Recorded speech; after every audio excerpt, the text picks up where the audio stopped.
थेट दृश्य बघतोय बारामतीतल्या काटेवाडीमधली उपमुख्यमंत्री सुनेत्रा पवार या मतदानासाठी दाखल झालेल्या आहेत। ही निवडणूक सुनेत्रा पवार यांच्यासाठीच नाही तर संपूर्ण बारामतीसाठी अत्यंत वेगळी आणि दुःखाची किनार असणारी म्हणावी लागेल। अजित पवार यांचं 28 जानेवारी रोजी विमान अपघातात निधन झालं। त्यानंतर आज बारामतीमध्ये पुणे जिल्हा परिषद आणि पंचायत समितीसाठी मतदान पार पडते। या मतदानासाठी म्हणून सुनेत्रा पवार काटेवाडीतल्या प्राथमिक शाळेच्या केंद्रात पोहोचल्यात। मतदान काही क्षणात त्या करतील। एरवी त्या मतदानाला यायच्या त्यावेळेला त्यांच्यासोबत अजित पवार उपस्थित असायचे। अजित पवार सपत्नीक मतदानाचा हक्क बजावायचे। यावेळेस मात्र सुनेत्रा पवार या एकट्यानंच मतदानासाठी दाखल झाल्यात। त्यांच्यासोबत पार्थ पवारही मतदानासाठी पोहोचलेत तर योगेंद्र पवार हे काही वेळापूर्वीच मतदानासाठी इथे दाखल झाले होते। थेट दृश्य आहेत काटेवाडीतल्या प्राथमिक शाळेची। तिथे मतदानासाठी म्हणून सुनेत्रा पवार दाखल झालेत। काही क्षणात त्या आपला मतदानाचा हक्क बजावतील। पवार कुटुंब हे नेहमीच मतदानासाठी सकाळीच म्हणजे 7:30 वाजताच्या सुमारालाच कायम दाखल होतं आणि सर्वात आधी मतदानाचा हक्क बजावतात। त्याचप्रमाणे यंदाही अजित पवार नसले तरी सुनेत्रा पवार या मतदानासाठी म्हणून एकटीनंच दाखल झालेत। तर काही वेळात पार्थ पवार आणि योगेंद्र पवार हे सुद्धा मतदानाचा हक्क बजावतील। तर योगेंद्र पवार यांचं संपूर्ण कुटुंब मतदानासाठी म्हणून काटेवाडीत दाखल झाले।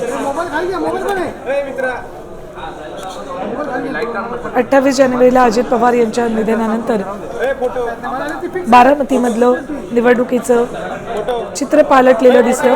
अनेक अपक्ष उमेदवारांनी आपले उमेदवारी अर्ज मागे घेतले तर दोन्ही राष्ट्रवादी काँग्रेसनं निवडणुकीचा प्रचार हा सभा न घेता शांततेत डोर टू डोर करण्याचा निर्णय घेतला। उमेदवारांनी मतदारांच्या घरापर्यंत जाऊन साध्या पद्धतीने प्रचार करावा।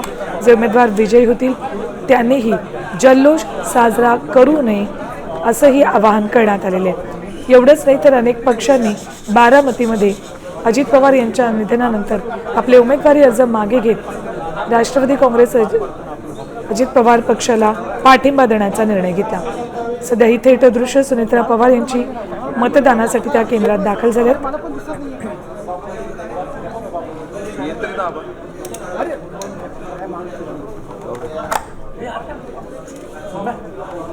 खरं तर अजित पवार हे 28 तारखेला बारामतीमध्ये 4 प्रचार सभा घेण्यासाठी म्हणून येत होते।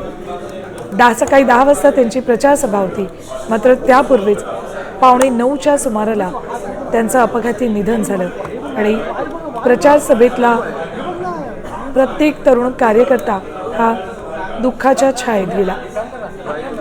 तेव्हापासूनच केवळ बारामती नाहीच, केवळ पुणे नाही तर संपूर्ण महाराष्ट्रभरात अजित पवार यांना मानणारा प्रत्येक व्यक्ती दुःखात आहे।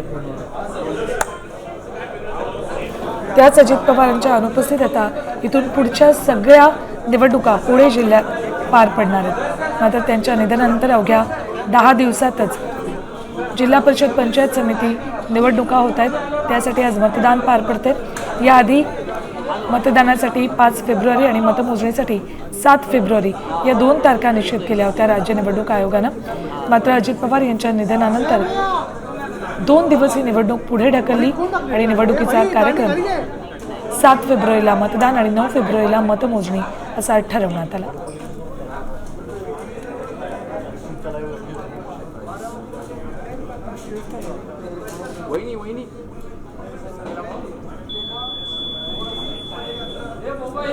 सुनेत्रा पवार यांनी मतदान केले।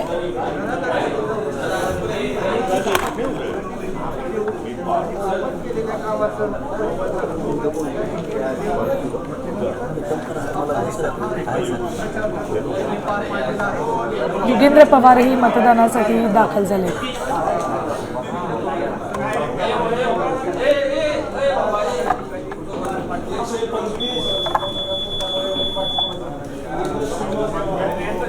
राज्यभरातल्या 12 जिल्हा परिषद आणि त्या अंतर्गतच्या 125 पंचायत समित्यांसाठी आज मतदान पार पडतंय।